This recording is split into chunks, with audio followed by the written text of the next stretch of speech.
The cataclysm that shatters civilization is not merely a backdrop for power accumulation, but a mirror reflecting the fragility you've spent lifetimes denying.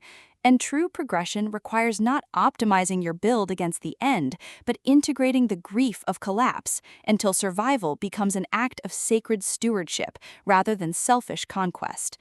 In the years of Apocalypse, Uranium Phoenix delivers a progression fantasy epic that transforms the apocalypse trope into a profound exploration of systemic failure and embodied resilience, proving that in worlds where magic returns through ruin, liberation isn't found in ascending above the wreckage, it's forged in the radical act of tending to what remains when every instinct demands you transcend it. This isn't merely another stat-heavy saga with escalating threats, it's a psychologically precise narrative where every gained ability feels like both gift and burden.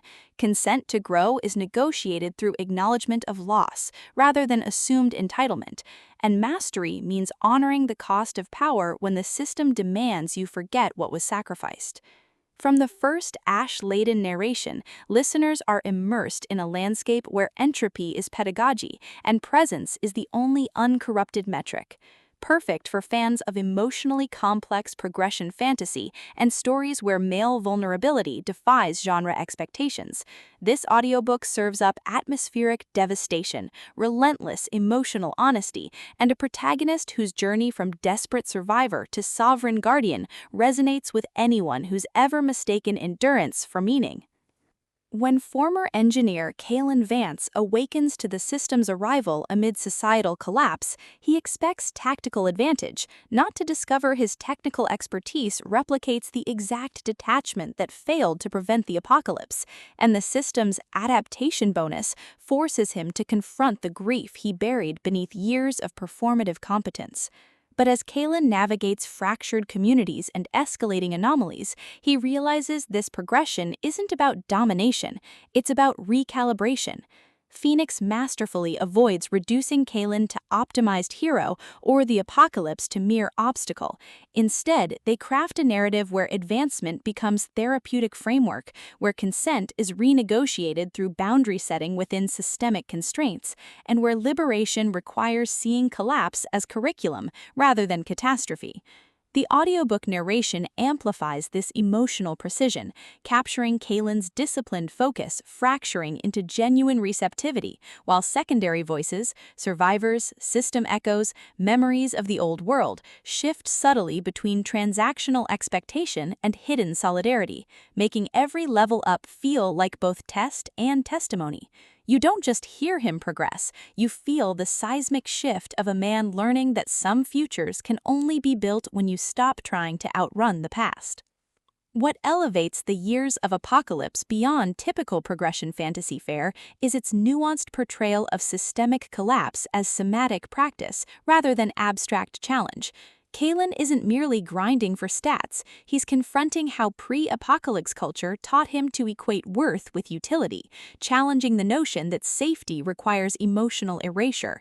His relationships evolve through acts of radical reciprocity, sharing silences during resource rationing that bypass performance, establishing community protocols that protect both operational integrity and psychological safety, and defending survivors' right to grieve against factions who mistake mourning for inefficiency.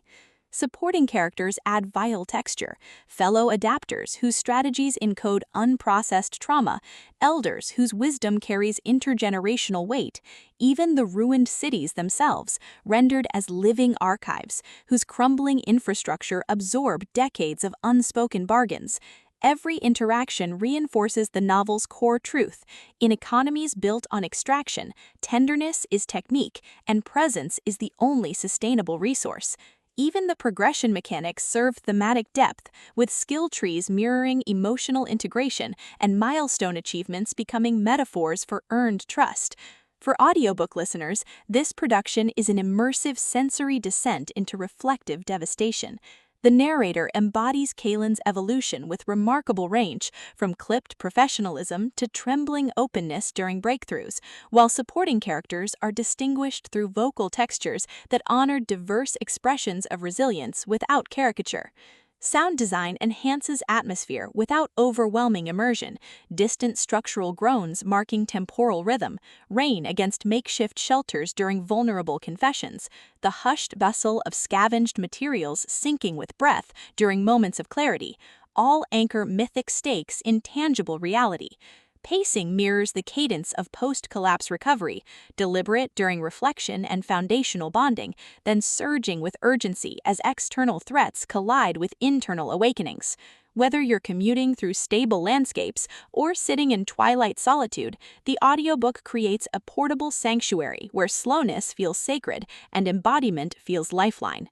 It's storytelling as somatic validation, transforming passive listening into active participation in a journey where ascension isn't about rising above limits, but about rooting deeper within them. Press play, step into the ruins, and prepare to believe that even in landscapes shaped by ending, hearts still find ways to begin. Your next favorite progression fantasy isn't waiting in flawless builds, it's waiting in the brave, trembling choice to specialize in being human.